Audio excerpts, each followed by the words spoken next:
Phone call. माना जाता है कि भूत, प्रेत और आत्माएं हमारे चारों ओर रहती हैं। पर अगर यही आत्माएं आपकी किसी चीज या किसी सामान या किसी डिवाइस के जरिए आपकी जिंदगी में आ जाएं तो? बैंगलोर में रहने वाले अनु और तुषार के साथ कुछ ऐसा ही हुआ और उनकी जिंदगी हमेशा के लिए तबाह हो गई। अनु और तुषार दोनों की शादी को 6 साल हो चुके थे। वो दोनों हाल ही में एक सोसाइटी के 10वें फ्लोर के एक अपार्टमेंट में शिफ्ट हुए थे।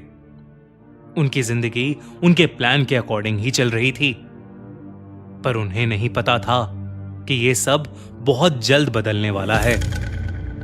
तुषार, जिसे देर रात तक काम करने की आदत थी, एक रात आधे बिखरे हुए स्टडी रूम में बैठा हुआ अपना काम कर रहा था। तभी एकदम से एक टेलीफोन की घंटी बजने लगी। तुषार ने पहले अपना मोबाइल चेक किया, फिर अपना लैपटॉप और फिर सोती हुई अनु का मोबाइल, पर वो टेलीफोन की घंटी कहीं और ही बज रही थी। लेकिन तुषार के घर में कोई भी और टेलीफोन नहीं था। तुषार ने ध्यान लगाकर सुना तो वो टेलीफोन की आवाज घर के स्टोर रूम से आ रही थी।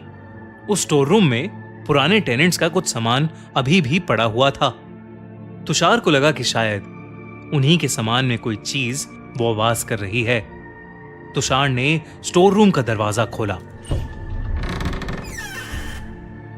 और थोड़ा सामान इधर उधर करते हुए देखा कि वो आवाज एक पुराने से लैंडलाइन फोन से आ रही थी। लेकिन वो फोन कहीं कनेक्टेड नहीं था। तुषार ने वो फोन उठाया, सामने से कोई आवाज नहीं आई और तुषार ने वो फोन वापस रख दिया। तुषार ने जब लैंडलाइन के छोटे से डिस्प्ले पर देखा तो उस पर लिखा हुआ था 00000000। उसे लगा कि शायद ये टेलीफोन कोई खिलौना होगा और वो वापस अपना काम करने चला गया।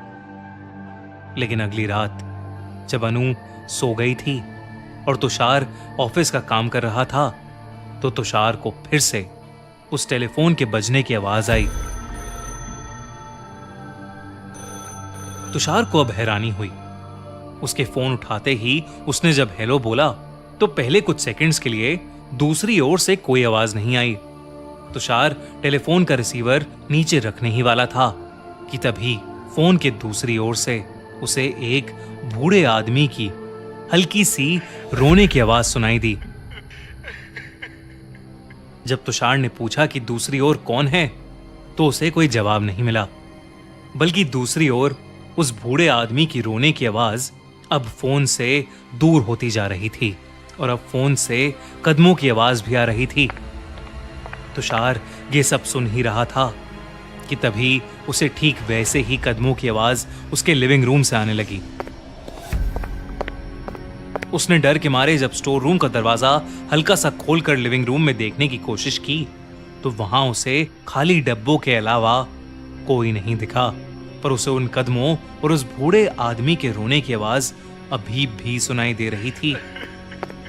उन आवाजों को अपना वहम समझते हुए वो किसी तरह अपने बेडरूम तक पहुंचा और अपने बिस्तर पर लेट गया, पर सारी रात उसे वो आवाजें आती रहीं।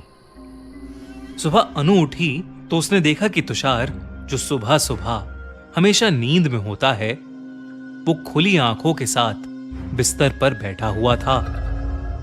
जब अनु ने उससे उसकी उस हालत के बारे में पूछा तो उसका जवाब सुनकर अनु को उसकी बात पर विश्वास नहीं हुआ।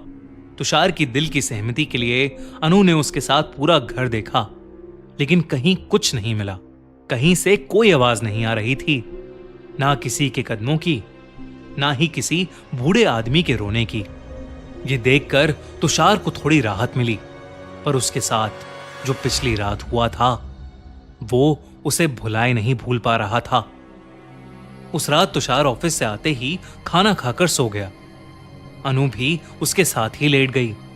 लेकिन देर रात 2 बजे अनु की आंख तुषार के चिल्लाने की आवाज से खुली। अनु भागकर स्टोर रूम में गई तो उसने देखा कि तुषार वहां हक्का बक्का खड़ा था और बार बार बस यही कह रहा था, वो फोन वो फिर से बजा और इस बार मुझे वो बूढ़ा आदमी भी दिखा। तुषार की ऐसी हालत देखकर अनु को कुछ समझ नहीं आ रहा था कि वो क्या करे। तो उसने बस तुषार का हाथ पकड़ा और उसे कमरे में ले जाकर पानी में नींद की दवाई मिलाकर उसे वो दवाई देकर सुला दिया। तुषार को इस हालत में देखकर अनु ने डिसाइड किया कि वो अगली रात जाग कर देखेगी कि दरअसल रात को तुषार को होता क्या था और वो क्यों इस तरीके से बिहेव कर रहा था। अगली रात अनु ने देखा कि देर रात होते ही तुषार उठा और स्टोर रूम की तरफ गुस्से से देखने लगा।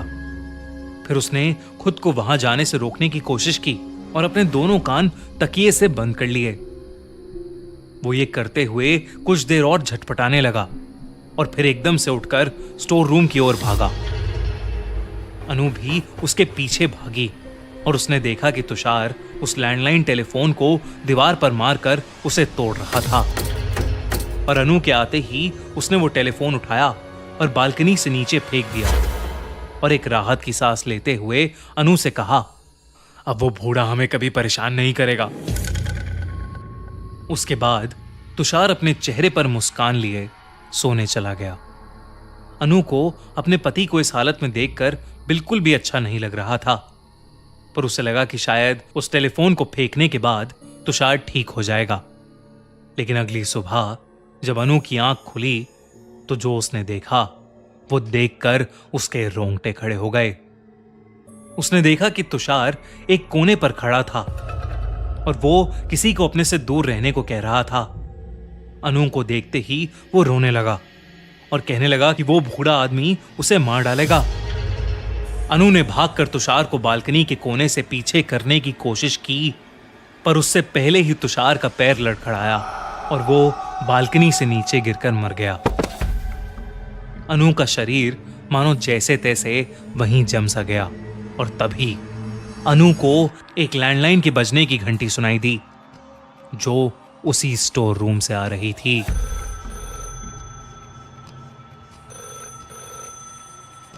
अनु जैसे ही उस स्टोर रूम के अंदर पहुंची, उसने देखा कि वहां पर वही लैंडलाइन फोन पड़ा था जिसको तुषार ने पिछली रात बुरी तरह से तोड़कर बालकनी से फेंका था।